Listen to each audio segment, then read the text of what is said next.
नमस्कार, आप देख रहे हैं न्यूज 18। मैं हूं आपके साथ मेनका चौधरी और इस बुलेटिन की शुरुआत करते हैं संभल से एसपी सांसद बर्क के विवादित बयान के साथ। बर्क ने सैयद सालार मसूद गाजी को सूफी संत बताया।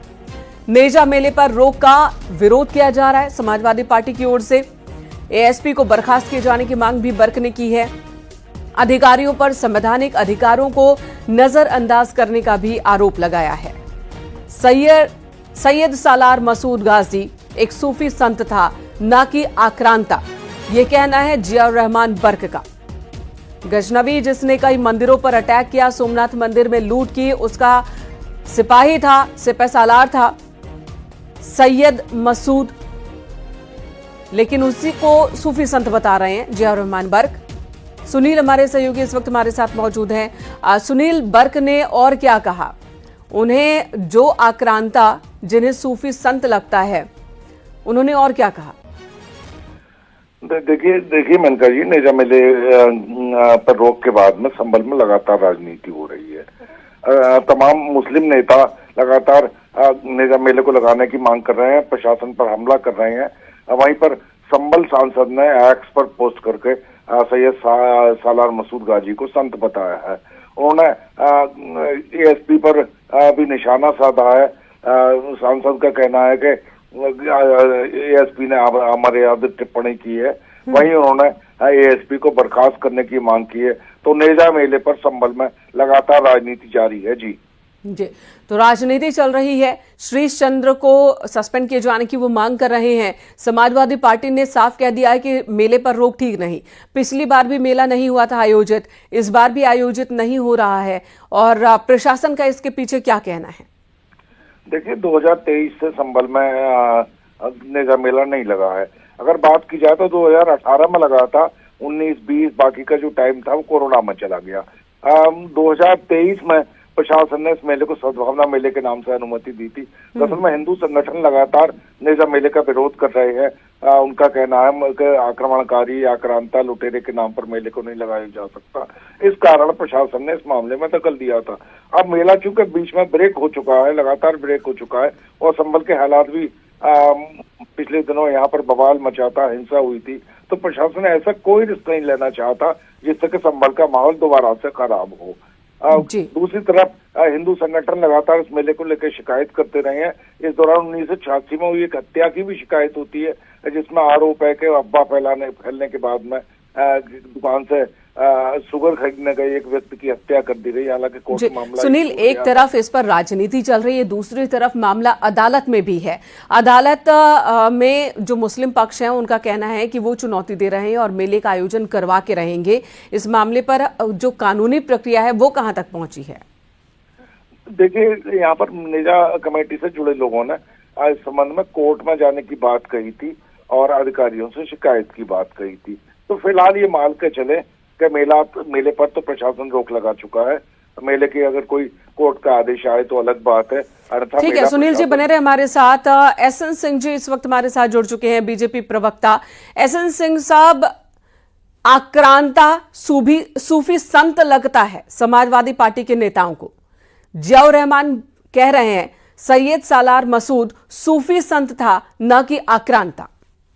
समाजवादी पार्टी भी आक्रांता के रूप में हो गई है। इस समय समाजवादी पार्टी का जो व्यवहार है वो भारत के प्रति उदारवादी नहीं, भारत के साथ नहीं है, हमेशा विदेशी आक्रांताओं के साथ है। उनसे पूछिए कि जो सारा वो था कौन, वो गाजी था कौन, भारत का उससे क्या रिश्ता था? एक लुटेरा जो भारत को लूटने आया, भारत की आबरू को लूटा, भारत की संस्कृति को लूटा, भारत की मंदिरों को लूटा, भारत की बहनों को लूटा। ऐसे आक्रांता के साथ अगर समाजवादी पार्टी के लोग जाके खड़े हो जा रहे हैं तो ये क्या माना जाएगा कि आप भारत के दुश्मनों के साथ, हिंदुस्तान के दुश्मनों के साथ, जो हिंदुस्तान के आबरू का दुश्मन है, जो हिंदुस्तान के मंदिरों का दुश्मन है, जो हिंदुस्तान की संस्कृति का दुश्मन है, ऐसे दुश्मन के साथ आप खड़े होने का कार्य करते हैं। और क्यों कार्य करते हैं? क्योंकि पहले कुछ मुसलमान ऐसे होते थे, चाहे वो मुसलमान कितना भी किसी भी तरह का अपराधी हो, आतंकवादी हो, अगर उसके धर्म का है तो उसके साथ खड़ा हो जाता था। आज समाजवादी पार्टी ने एक रास्ता चुन लिया है कि मुस्लिम वोट की तुष्टीकरण के लिए, मुसलमानों को खुश करने के लिए, अगर मुस्लिम समाज का कोई व्यक्ति अलकायदा से भी उसका संबंध है तो उसको छोड़ने का कार्य करेगा। अपने सरकार में समाजवादी पार्टी ने तो कार्य दिखाया है, सिमी का समर्थन किया, 16 आतंकवादियों को छोड़ने का कार्य किया। समाजवादी पार्टी का यही चरित्र है, जिसके नाते समाजवादी पार्टी को संपूर्ण प्रदेश के लोगों ने छोड़ दिया। आज समाजवादी पार्टी को उत्तर प्रदेश के लोगों ने 4 बार सर आंखों पे बैठाया था, लेकिन हर बार समाजवादी पार्टी के लोगों ने यही गलती की कि एक विशेष धर्म को खुश करने के लिए जो आदमी हिंदुओं की अस्मिता को लूट लिया, जो भारत की मंदिरों को लूट लिया, जो भारत के आबरू को लूट लिया, जो भारत का ही नहीं, जिसका एसएन सिंह जी, भुवन भास्कर जोशी भी हमारे साथ जुड़ गए हैं, समाजवादी पार्टी के स्पोक्स पर्सन है। भुवन जी, बीजेपी साफ साफ कह रही है कि आप बस एक वर्ग को खुश करने के लिए आक्रांता को सूफी संत बता देते हैं, अगर अलकायदा से भी जुड़ा कोई शख्स हो तो उसके साथ भी खड़े हो जाएंगे, यह आरोप है। समाजवादी पार्टी इस विचारधारा पे चलती है कि जो समाज है, अगर कोई मुस्लिम समाज के लोग और मुस्लिम समाज के धर्मगुरु किसी को मानने का काम करते हैं तो ये उनका धार्मिक क्षेत्र है। हम लोग किसी के धार्मिक क्षेत्र में हस्तक्षेप नहीं करते और हम ये मानते हैं कि हिंदुओं के जो धर्मगुरु हैं वो हिंदुओं को राह दिखाने का काम करते हैं और मुस्लिम धर्मगुरु मुस्लिमों को राह दिखाने का काम करते हैं। हम लोग उसमें इंटरफियर करने वाले, किसी के दखलांदाजी करने वाले कौन लोग होते हैं? तो ये तो पता होगा कि कौन था सैयद सालार मसूद गाजी। मैं उसी विषय पे कह रहा हूँ। मैंने कहा अगर कोई समाज उनको मान रहा है ये उनका विषय है। हम लोग जो यहाँ के देश के प्रदेश के जो बुनियादी मुद्दों पे है, समाजवादी पार्टी वहाँ खड़ी है। हम लोग खड़े हैं बेरोजगारी के खिलाफ, हम लोग खड़े हैं महंगाई के खिलाफ। ये धार्मिक विषयों पर समाजवादी पार्टी किसी के इंटरफेयर नहीं। तो समाजवादी पार्टी सांसद जियाउर रहमान बर्क के साथ नहीं खड़ी है? मैं ये कहना चाहता हूँ, वो एक मुस्लिम व्यक्ति हैं और मुस्लिम व्यक्ति की अपनी एक मान्यता है। हमारा ये मानना है कि वो अपनी मान्यता को मानने का उनको अधिकार है। मुस्लिम व्यक्ति होने के साथ साथ वो जनप्रतिनिधि हैं, वो सांसद हैं। मैं उसी विषय पे कह रहा हूँ। हमारा कहना है कि समाजवादी पार्टी किसी के धार्मिक मामलों में मान्यता सवाल पूछ लीजिए। आपके माध्यम से प्रोफेसर साहब से एक सवाल पूछना चाहता हूँ। किसी की मान्यता पूछिए कि धार्मिक मान्यताएं सबकी होती हैं कि केवल मुस्लिम धर्म की होती है? धार्मिक मान्यताएं थी कि काशी में लोग पूजा करते थे, पूजा को प्रतिबंधित करने का कार्य कौन किया? धार्मिक मान्यताएं सबकी होती हैं। प्रोफेसर साहब से जरूर ये पूछिएगा कि जय श्री राम का नारा देने पे 10 लोगों को जेल में डालने का कार्य कौन किया? धार्मिक मान्यताएं सबकी होती हैं, लेकिन उस धार्मिक मान्यताओं को हिंदू धर्म का के होते हुए भी क्या तुष्टीकरण के लिए, खुश करने के लिए आज तक अयोध्या नहीं गए, भगवान राम का दर्शन नहीं किए? धार्मिक मान्यताएं सबकी होती हैं तो फिर तुम पर सवाल क्यों उठा रहे थे? धार्मिक मान्यताएं सबकी होती हैं तो सबसे बड़े हिंदू धर्म की जो पुस्तक है, एसएन सिंह जी, आपकी बात आ गई। कुल मिलाकर आप ये सवाल करना चाहते हैं भुवन जी से कि धार्मिक मान्यताएं क्या सिर्फ एक वर्ग की ही होती है? उस वर्ग के लोग जो कुछ भी कह दे वो सब मान्य है समाजवादी पार्टी? देखिए, हमारा ये मानना है, जो हमारे सिंह साहब कह रहे हैं, हमारा ये मानना है कि जो लोग 80-20 की बात करते हो, जो मुस्लिम लोगों की मंगलसूत्र छीनने की बात करते हो, इन लोगों के धर्मनिरपेक्षता समझ में नहीं आती। जिनको संविधान में धर्मनिरपेक्षता और समाजवाद सबसे नफरत रही हो, उन लोगों को क्या जवाब दिया जाए? मुस्लिम लोग मंगलसूत्र पहनते हैं कि मुस्लिम लोगों का मंगलसूत्र कोई छीन रहा है? मंगलसूत्र रामायण हमारी सर्वप्रिय पुस्तक है, उसको राष्ट्रीय महासचिव समाजवादी पार्टी जलाते हैं, आप एक बार भी नहीं बोलते। साधु सन्यासियों को चिरंजीवी आदरणीय आपके राष्ट्रीय अध्यक्ष कहते हैं, आप उनको एक बार भी नहीं बोलते हैं। काशी के पूजा को आप प्रतिबंधित करते हैं, राम भक्तों पर आप गोली चलाते हैं, राम का दर्शन करने आप नहीं जाते हैं, और जो कांवड़ यात्रा है उस पर प्रतिबंध आप लगाते हैं और कहते हैं कि नहीं धार्मिक मान्यता। तो यही पूछा जा रहा है कि क्या भारत वर्ष में बहुसंख्यक धर्म की मान्यता है कि नहीं? भुवन, ठीक है भुवन जी, एक सवाल का जवाब दे दीजिए। समाजवादी पार्टी क्या सांसद जियाउर रहमान बर्क के साथ है, खड़ी है, और वो भी इस मेले को डिमांड कर रही है? देखिए, हमारा मतलब है कि धार्मिक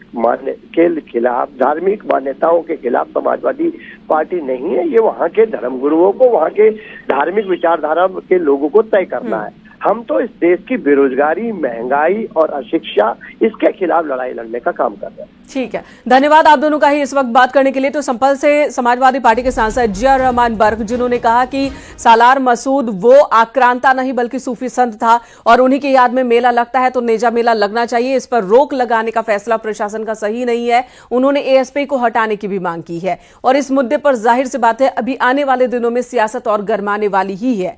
अगली खबर नोएडा से। साइबर ठगों ने 1 करोड़ 15 लाख की ठगी को अंजाम दिया। महिला ठग ने फाइनेंशियल एनालिस्ट बनकर शुरुआत में लगवाए 1 लाख रुपए, एक दिन में 15,000 रुपए का मुनाफा दिया। पीड़ित ने लोन लेकर लगा दिए 1.25 करोड़ रुपए। पीड़ित ने साइबर क्राइम थाने में अब एफआईआर दर्ज कराई है। साइबर क्राइम पुलिस मामले की जांच में जुटी है।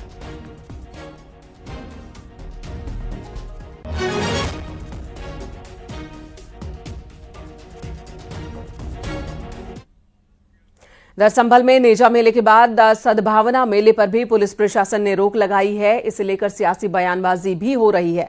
अखिलेश ने नेजा मेले की तुलना की है महाकुंभ मेले से, जिस पर बीजेपी ने अखिलेश पर तुष्टीकरण की सियासत का आरोप लगाया। इसी पर दिखाते हैं आपको ये रिपोर्ट।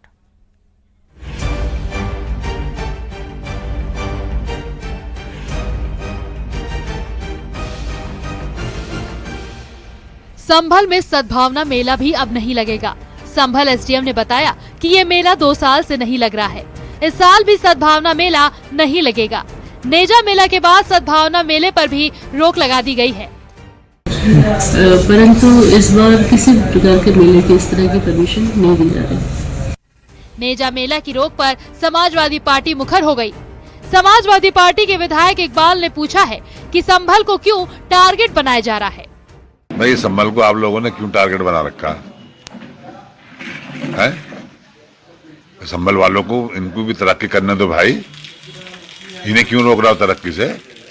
300 साल पहले हिंदुस्तान में क्या हुआ, हमें क्या मतलब? हम आज देख रहे हैं, हम अपने बच्चों के भविष्य को आज तलाश रहे हैं कि क्या होगा हमारे बच्चों का। और आप जो हैं पुराने इनको उखाड़ उखाड़ के ला रहे हैं और यहाँ लड़ाई हो रही है इन बातों के ऊपर।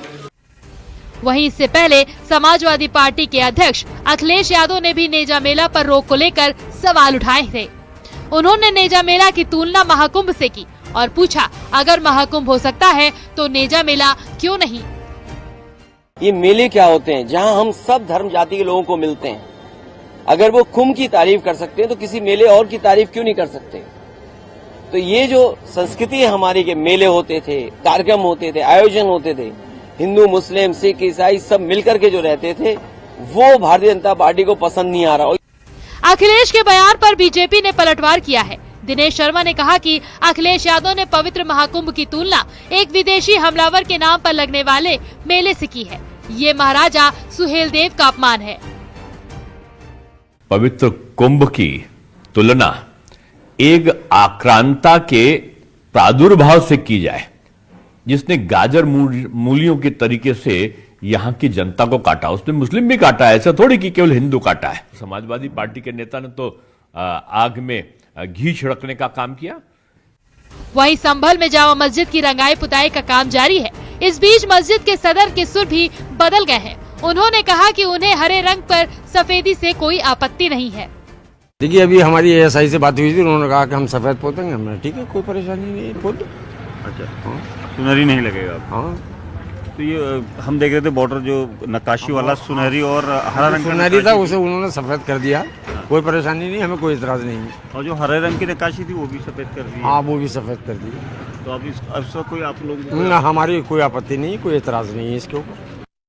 संभल में जामा मस्जिद के सर्वे को लेकर हुई हिंसा के बाद से संभल पर सियासी बयानबाजी थमने का नाम नहीं ले रही। पुलिस प्रशासन जहां कोर्ट के ऑर्डर का पालन करवा रही है, वहीं सियासी वार पलटवार जारी है। न्यूज़ 18 के लिए bureau report.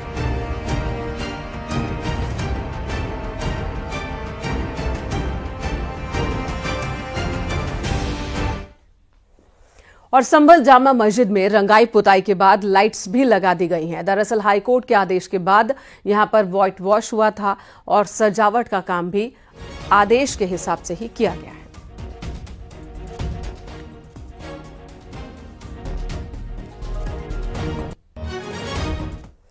CM Yogi Adityanath आज 3 जिलों के दौरे पर रहेंगे। सबसे पहले सीएम योगी बहराइच जाएंगे। बहराइच में 9 करोड़ की लागत से बने मिहीपुरवा में नई तहसील बिल्डिंग का उद्घाटन करेंगे। बहराइच के बाद सीएम योगी आदित्यनाथ गोंडा पहुंचेंगे। गोंडा में मुख्यमंत्री युवा उद्यमी योजना के लाभार्थियों को लोन बांटेंगे। साथ ही मुख्यमंत्री युवा योजना प्रदर्शनी का उद्घाटन भी करेंगे और इसके बाद मुख्यमंत्री बलरामपुर के लिए रवाना होंगे, जहां दोपहर 3:45 पर देवी पाटन मंदिर पहुंचेंगे और 1 महीने तक चलने वाले चैत्र नवरात्र मेले को लेकर समीक्षा बैठक करेंगे।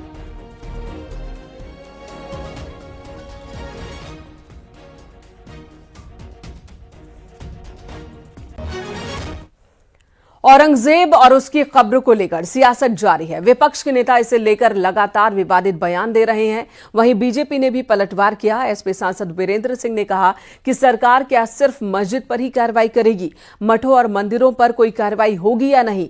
मठ मंदिरों ने सरकारी जमीन कब्जाई है। बीजेपी नेता संगीत सोम ने भी विवादित बयान दिया। उनका कहना है कि औरंगजेब के नाम पर सड़कें बनाई गई, ऐसे में औरंगजेब की तरह राहुल गांधी और अखिलेश यादव भी देशद्रोही हैं। वहीं डिप्टी सीएम केशव प्रसाद मौर्य ने पलटवार किया और कहा कि मुगल आक्रांताओं का महिमा मंडन बर्दाश्त नहीं किया जाएगा।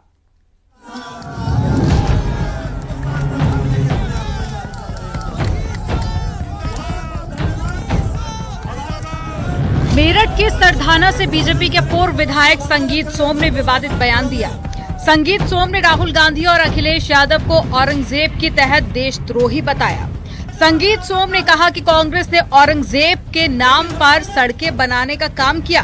संगीत सोम बोले कि अगर औरंगजेब देशद्रोही था तो राहुल गांधी और अखिलेश यादव भी देशद्रोही हैं। औरंगजेब कैसे महान हो सकता है, लेकिन लोगों ने वो चाहे राहुल गांधी रहे हो चाहे अखिलेश यादव रहे हो, कांग्रेस का इतिहास रहा क्या उन लोगों ने देश में औरंगजेब के नाम पर सड़कें बनाने का काम किया। मैं पूछना चाहता हूं कि इतने बड़े आताताई के नाम पर सड़कों का नाम रखने की जरूरत क्या थी। मैं आप लोगों से कहना चाहता हूं कि अगर औरंगजेब देशद्रोही था तो राहुल गांधी और अखिलेश जैसे भी लोग देशद्रोही की श्रेणी में आते हैं। दोस्तों, आरएसएस के अखिल भारतीय प्रचार प्रमुख सुनील अंबेडकर से बेंगलुरु में जब पूछा गया कि क्या औरंगजेब आज भी प्रासंगिक है और क्या उनकी कब्र को हटा दिया जाना चाहिए, तो उन्होंने कहा कि मुझे लगता है ये प्रासंगिक नहीं है। See, any type of violence is not good to the health of the society, and I think police are have taken the cognizance of it. And so I think they will go into the details, and that's the point. Is Aurangzeb relevant today? Do you think the tomb should be moved? I think not relevant. Samajwadi party के सांसद वीरेंद्र सिंह ने मठ मंदिर को लेकर विवादित बयान दिया। वीरेंद्र सिंह ने कहा कि सरकार सिर्फ मस्जिद पर ही कार्रवाई करेगी या मठों और मंदिरों पर भी कार्रवाई होगी। सरकार मठ मंदिरों पर भी कार्रवाई करे। इस देश में पता नहीं कितने मंदिर, मठ और मस्जिदें हैं। अगर उनकी सभी की छानबीन कराई जाए तो उसमें 99% ऐसे मठ, मंदिर और जो है कि मस्जिद आएंगी जो सरकारी भूमि पर बने हैं। तो क्या सरकार सभी मठों पर या सभी मंदिरों पर इसी तरीके की कार्रवाई करेगी कि केवल पर्टिकुलर चिन्हित जगहों पर ही कार्रवाई करके एक वातावरण पैदा करेगी जिससे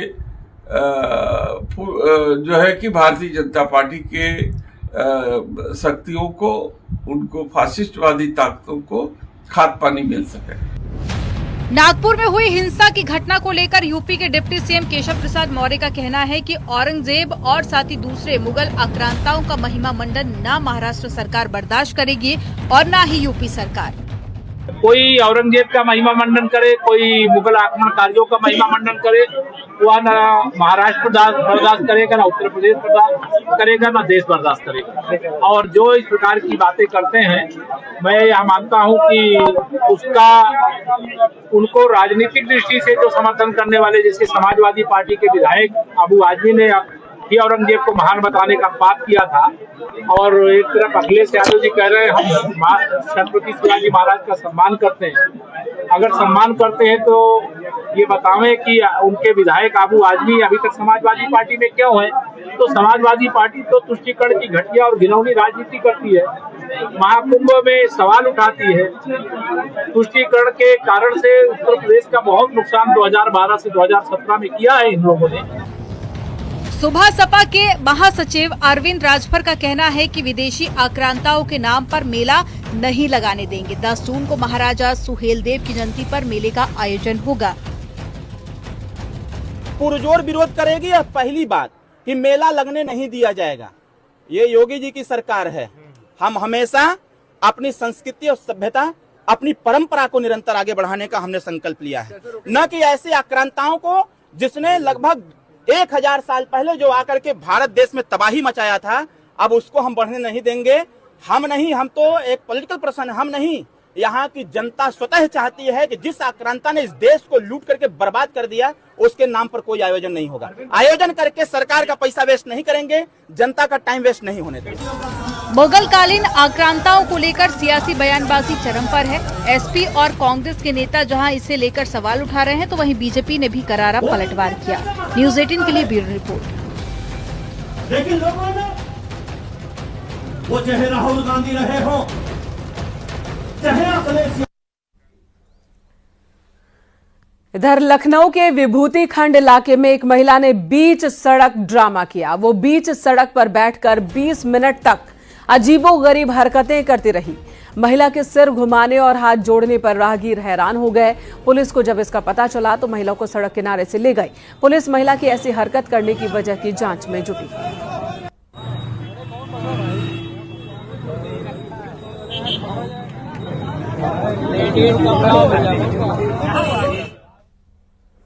इधर आगरा में 15 लाख की फर्जी लूट का खुलासा हुआ है। पुलिस की जांच में ये मामला साफ हो गया, जहां एक होलसेल कारोबारी ने अपने नौकर को 15 लाख रुपए बैंक में जमा कराने के लिए दिए थे, जिसके बाद नौकर ने झूठी लूट की कहानी रची और रुपयों का बैग अपने दोस्त के पास रख दिया।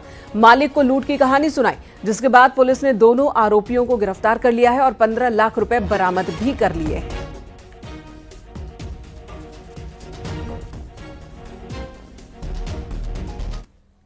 15 लाख रुपए अपने नौकर विशाल, जो ट्रांसजमना का रहने वाला है, उसे बैंक में जमा करने के लिए ये पैसे दिए। विशाल ने अपने दोस्त अभिषेक निवासी ट्रांसजमना के साथ मिलकर रुपये विगबन करने की एक योजना बनाई और इसी योजना के तहत मारपाड़ा की गली में इसने अभिषेक को बुलाया और 15 लाख रुपए उसे दे दिए और अपने सिर पर चोट लगाकर लूट की घटना दिखाने की कोशिश की। वादी की तहरीर के आधार पर अभियोग पंजीकृत किया गया और अभियुक्त विशाल और अभिषेक को गिरफ्तार कर उनसे पूरे 15 लाख की बरामदगी की गई। इधर संत कबीरनगर में 7 साल की बच्ची सिक्के से खेलते खेलते उसे निगल गई। इसके बाद परिजन बच्ची की गंभीर स्थिति में उसे अस्पताल ले गए। डॉक्टर्स ने बच्ची के गले से सिक्का निकालकर उसकी जान बचाई। आपको बता दें, जिला अस्पताल में तैनात डॉक्टर संतोष त्रिपाठी ने रिकॉर्ड कायम करते हुए अब तक 10 बच्चों के गले से इसी तरह से सिक्के निकाले हैं, उनकी जान बचाई है। मेरे पास इमरजेंसी से कॉल आई, इसमें सिक्का फंसा हुआ है और एक्सरे उन्होंने मुझे व्हाट्सएप पे भेजे। फिर मैं आकर के मरीज को देखा, उसको एग्जामिन किया, उसको देखा और फिर मैंने देखा कि इसके क्रेकोफेरिंक्स में सिक्का आकर के फंसा हुआ है। फिर मैं इसको गायनी ओटी ले करके आया और वहाँ पे कुशल तरीके से इसको एनेस्थीसिया दे करके और उसको निकालने में कामयाबी मिली मुझे।